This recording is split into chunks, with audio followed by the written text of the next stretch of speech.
बसड़ा सूंघता छोड़ाई रे नंद लाला, ओ मुरली जोर की बजाई रे नंद लाला, ओ बंसी जोर की बजाई रे नंद लाला। नंद लाला मारो गोपाला, नंद लाला मारो गोपाला, ओ बंसी जोर की बजाई रे नंद लाला,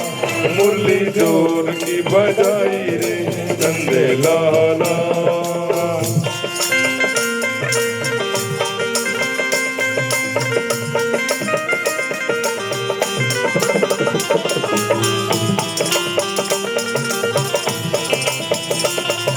बंसी की आवाज मैंने मेला में सुनी थी, बंसी की आवाज मैंने मेला में सुनी थी,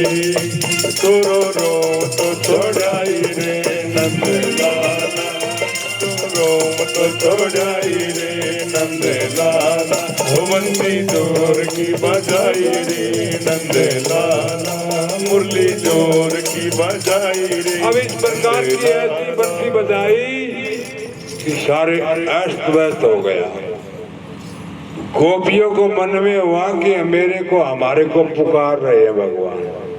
सभी गोपियों को ऐसे लगा कि मेरे को पुकार रहे हैं,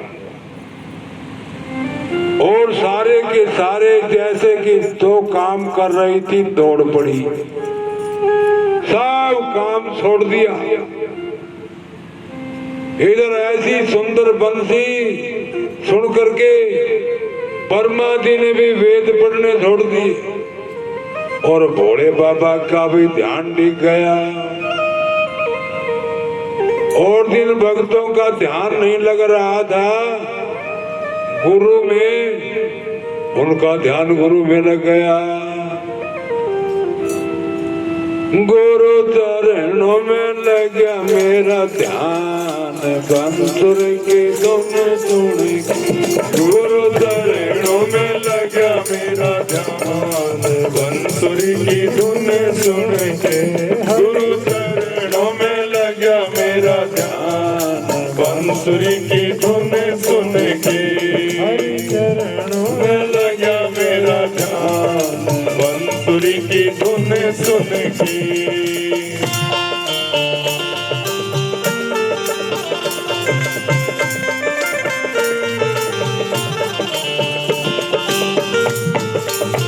जितनी गाय थी वो भी खड़ी हो गई। पहाड़ियों ने छोड़ दिया गौओं का चराना, पहाड़ियों ने छोड़ दिया गौओं को चराना, बेटी गौओं ने छोड़ दिया घास, बंसुरी की धुन सुन के, बेटी गौओं ने छोड़ दिया घास, बंसुरी की धुन सुन के, गुरु चरणों में लगा मेरा ध्यान, बंसुरी की धुन सुन के, हरि चरणों में लगा मेरा ध्यान, बंसुरी की धुन सुन के।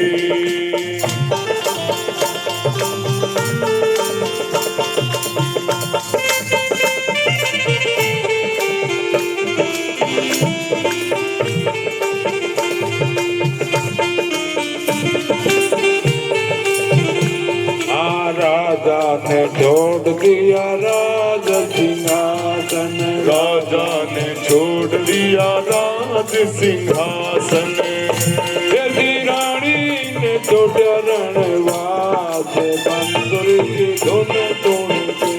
यदि रानी ने छोड़ा रणवास, बंसुरी की धुन सुन के, गुरु चरणों में लगा मेरा ध्यान, बंसुरी की धुन सुन के, चरणों में लगा मेरा ध्यान, बंसुरी की धुन सुन के।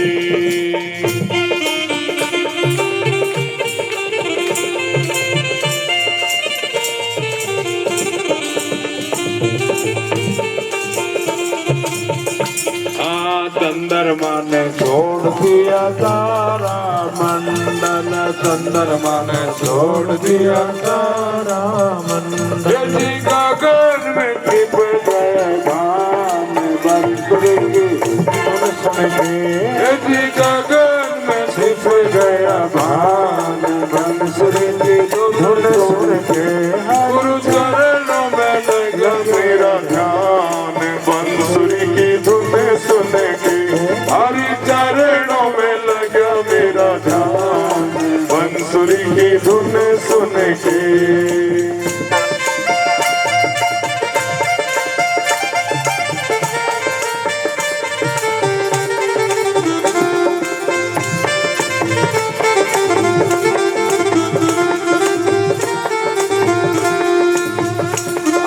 ब्रह्मा जी ने छोड़ दिया वेदों का पढ़ना ब्रह्मा जी ने छोड़ दिया वेदों को पढ़ना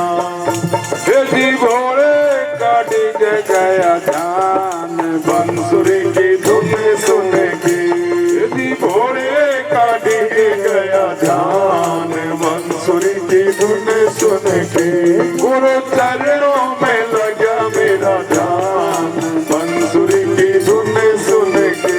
हरि चरणों में लगा मेरा ध्यान बंसुरी की धुन सुन के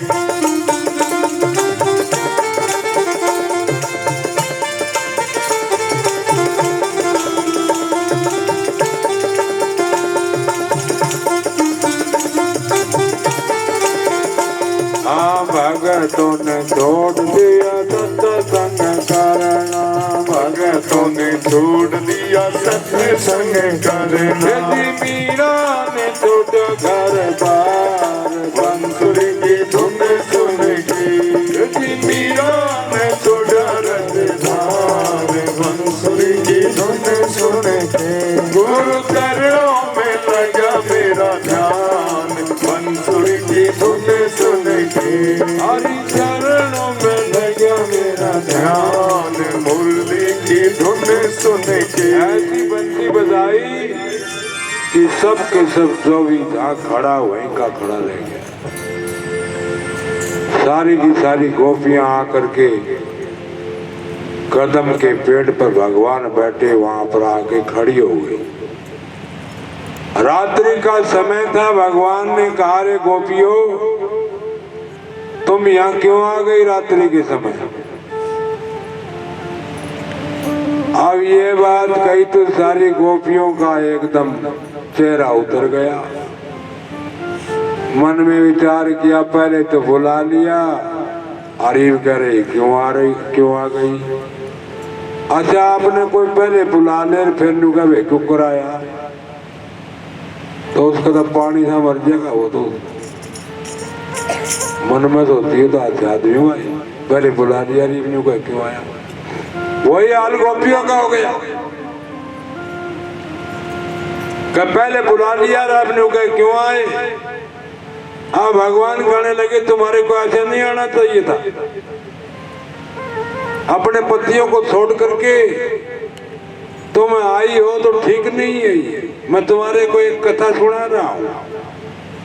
अब भगवान गोपियों कथा सुना रहे हैं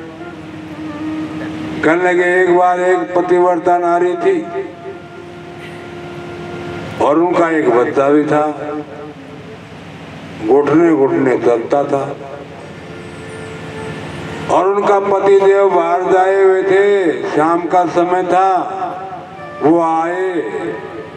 थका हुआ था उनकी पत्नी ने बैठ करके कहने लगी आज तो मेरे सिर में दर्द है कोई बात नहीं बैठ जाओ यहाँ मैं दबा देती हूँ तो अपने पाँव पे सिर रख लिया और दबाने लगी इधर छोटा बच्चा था वो एक हवन कुंड था उस हवन कुंड की तरफ अग्नि जल रही थी उसमें जा रहा है अब उसने देखा ये बच्चा तो हवन कुंड में गिरेगा धर्म संकट में फंस गई बच्चे को बचाए या पति को नींद आ गई अगर से मैं हिलूंगी तो पति जग जाएंगे तो क्या करें उसने वो बच्चा जो है देखते देखते हवन कुंड में गिर गया उसने आंखें बंद कर ली मगर पति को जगने नहीं दिया थोड़ी देर के बाद में पति को जाग आई तो दौड़ करके हवन कुंड के पास गई तो बच्चा आग में खेद रहा था। ये पतिव्रता का सत्य का धर्म है, इसलिए तुम्हें नहीं आना चाहिए। अब एक गोपियां कहने लगी ये जो कथा तुम जानते हो हम भी जाना है इसी तरह ही कथा। बोले वो कैसे तुम भी सुनाते हो? बोला एक बार कोई आदमी था, वो बाहर जा रहा था काम करने के लिए, तो वो उसकी पत्नी कहने लगी मैं तो आपका मुख देखे बिना भोजन नहीं करती, तो आप जा रहे हो तो मैं क्या करूंगी? कहने लगी न्यू काम करना, मेरा एक फोटो रख लेना चित्र, उसका आगे भोग लगा दियो और फिर भोजन कर लियो। अब वो वही काम करती हैं, भोग लगा देती हैं, भोजन कर लेती हैं। काफी दिन के बाद में उसका पति आ गया, दरवाजे पे खड़ा आवाज लगा रहा है, कहने गए दरवाजा खोलो। अब इधर से वो भोग लगा रही है। तो आप ये बताओ कि वो दरवाजा खोले या भोग लगाए? भगवान कहने लगे इसमें भी कोई सोचने की बात है। वो जो फोटो, वो तो चित्र है, वो तो नकली है। असली पति तो दरवाजे पे खड़े है, दरवाजा खोलना चाहिए। बस मिल गया जवाब। ये जितने भी हैं सारे शरीर के पति हैं,